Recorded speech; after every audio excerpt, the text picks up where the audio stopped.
Hey Jude is one of the greatest and most well-known songs ever.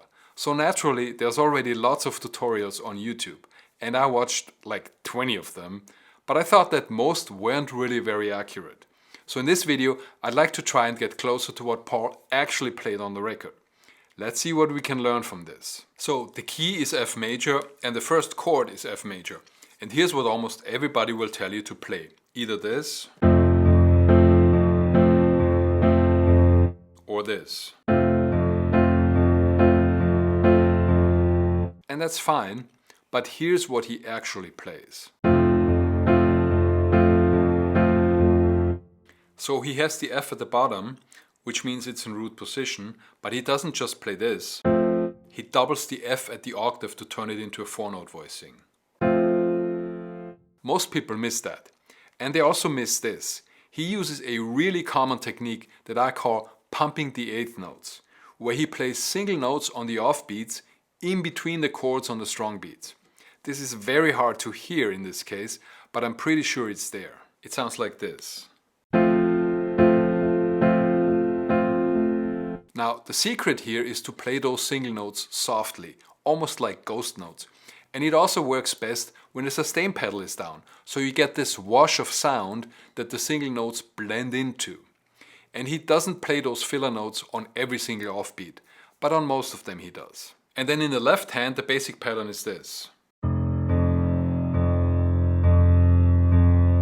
He plays a low bass note on beat 1 and then puts that same note on the off beats but an octave higher. He does this for most of the song, except for some of the transitions and the outro vamp, where things eventually get much more intense. One thing to be aware of is that there are differences between the original recording and what McCartney plays live. For example, live he often plays 3-note voicings, where in the studio he played 4 notes. I don't know why that is, but my guess would be that in the studio he recorded the piano part first and then overdubbed the vocals later. So he had more bandwidth to focus on the piano playing.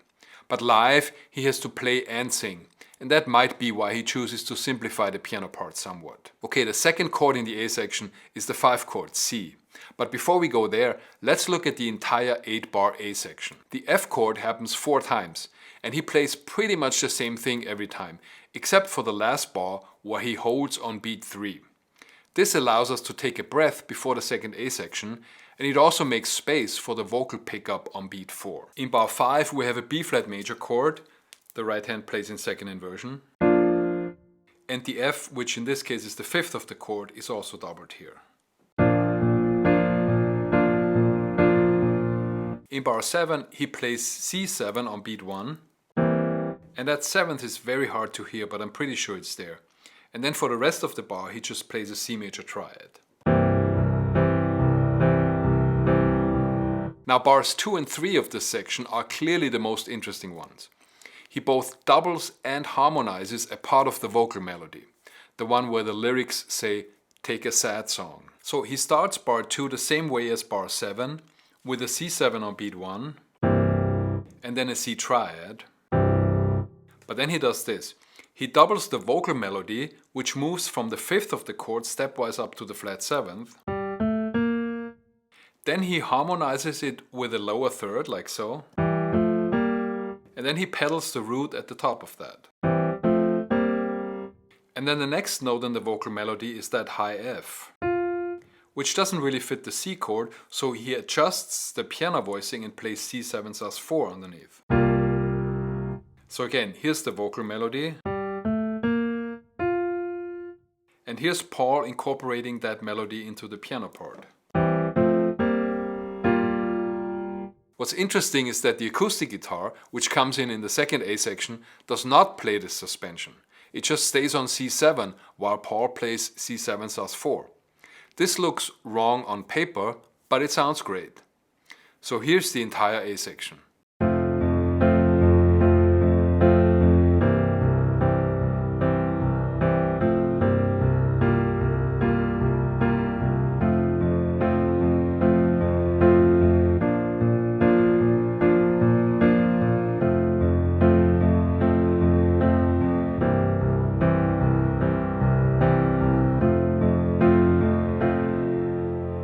The second A section is very similar to the first one, with a couple of exceptions. In the beginning he plays this.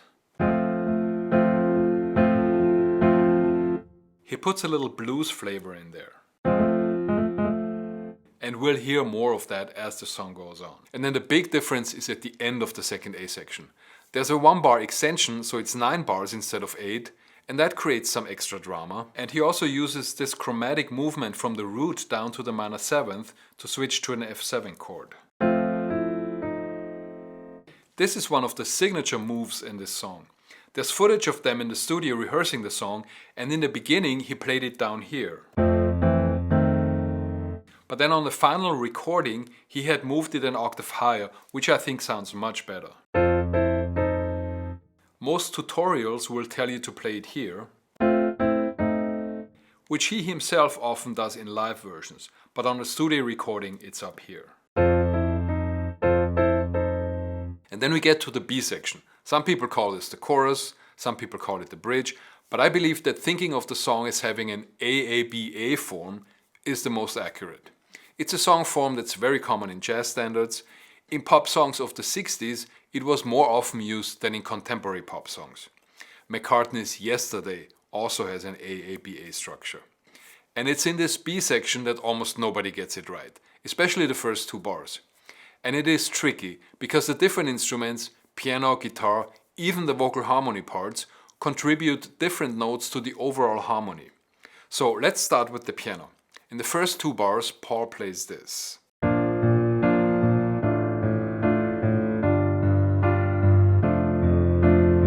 So that's B flat, then D minor over A, then G minor 7, but he doesn't play the 3rd, and then D minor over F. But that's not the whole story, because the acoustic guitar is playing this.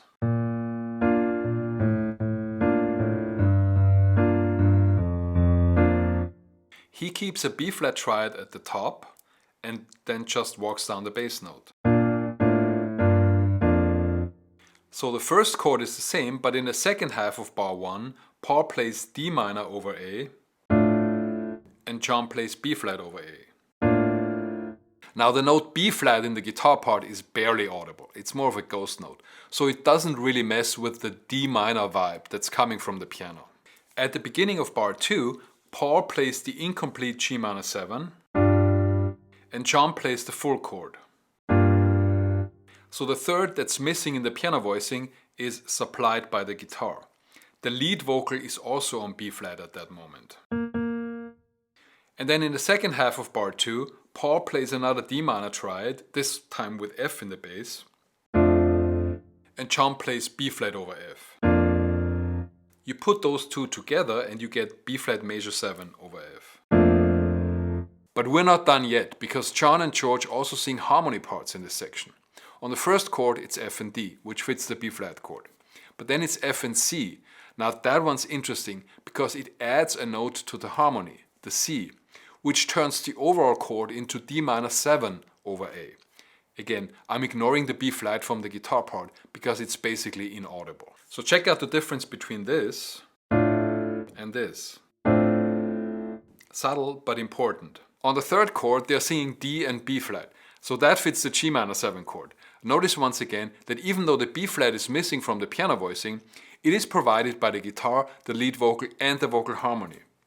And on the last of these 4 chords, they're singing D and A, which again fits the D minor chord that the piano is playing. Here's an interesting question. What should we do if we play this song without a band? Maybe just piano vocal. Some of the notes that I just mentioned will be missing, right? Well, personally, I would add them to the piano voicings. So I would play this.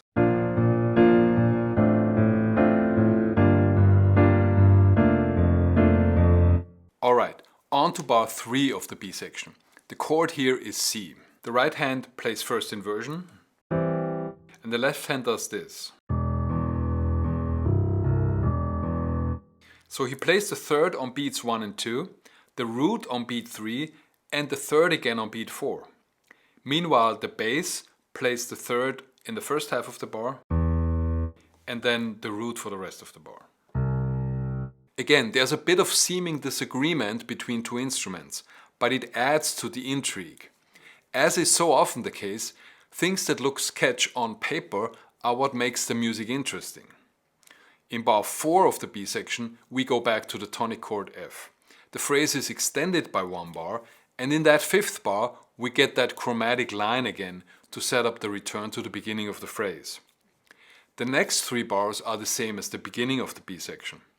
Then we resolve to the tonic chord F, and then we get a 2.5 bar extension of the B section, which contains one of the most important signature parts of the song, both in the vocal and the piano. It sounds like this.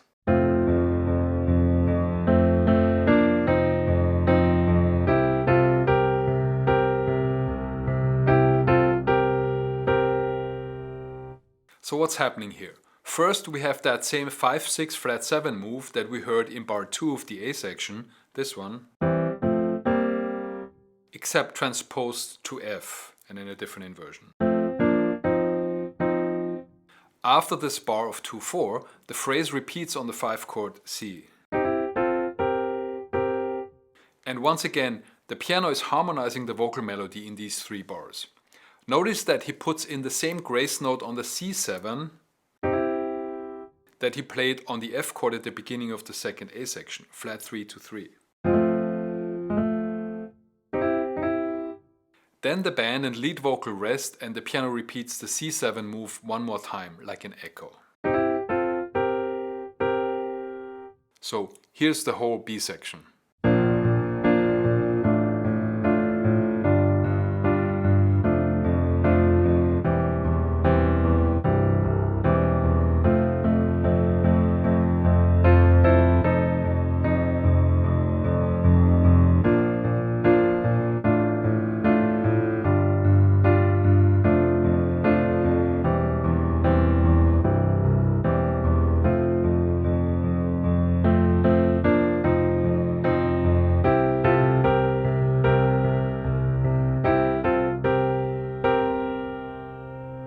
Okay, now all that's left is the outro vamp or coda, which, unlike most outro vamps, is longer than the entire song preceding it.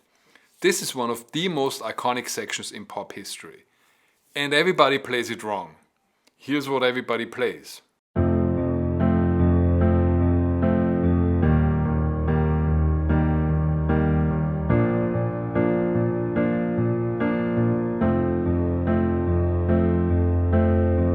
And here's what Paul actually plays on the record.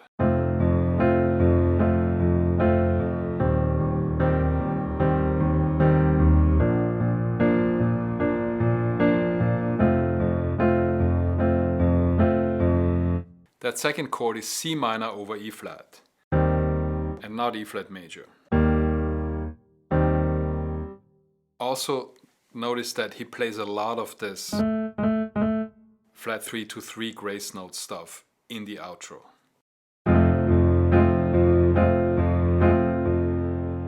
Now, in everybody's defense, Paul himself usually just plays an E flat chord on live versions. Plus the guitar on the studio recording plays E flat. But I still like the extra bit of flavor that C minor chord provides. He continues to play this for a few rounds and then he gets more intense. He moves up an octave and starts playing busier, syncopated rhythms until the song fades out. Here's an example.